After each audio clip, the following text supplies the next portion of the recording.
आदरणीय श्री नरेंद्र मोदी जी लगातार तीसरी बार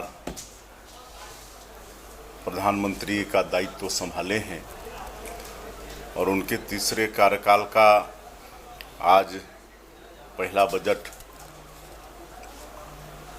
देश के संसद में प्रस्तुत हुआ है।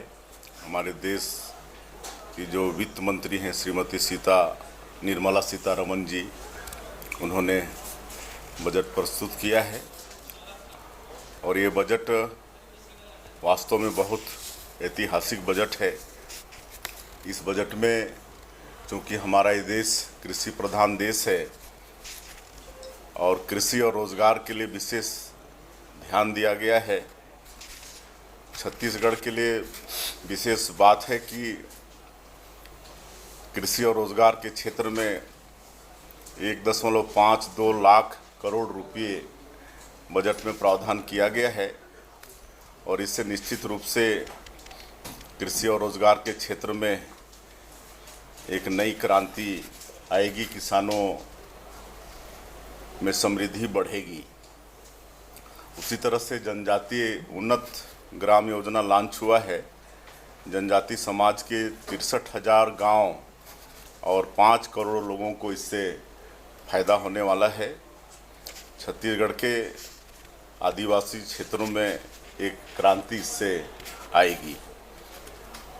1 करोड़ युवाओं के लिए इंटर्नशिप का भी इस बजट में ख्याल किया गया है और उस दौरान उनको 5,000 रुपया प्रति महीना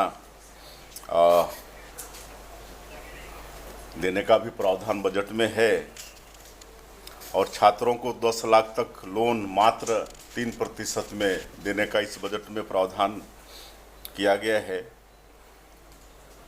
रोजगार कौशल विकास के लिए 2 लाख करोड़ का स्कीम इस बजट में रखा गया है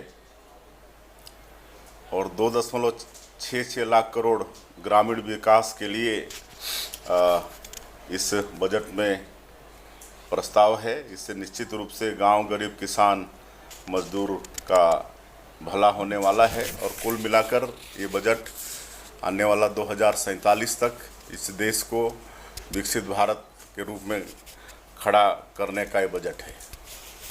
सर, प्रधानमंत्री जी एक बात कही कि इस बजट का बहुत बड़ा फोकस देश के किसान है। जी बिल्कुल, किसान इस देश के अन्नदाता हैं और आज 70 से 80% लोगों का जीविका आज किसानों पर आधारित है और देश के जीडीपी में भी एग्रीकल्चर सेक्टर का बहुत बड़ा योगदान है और निश्चित रूप से अन्नदाताओं के ऊपर में एक बहुत बड़ी चिंता आदरणीय हमारे देश के यशस्वी प्रधानमंत्री जी का है।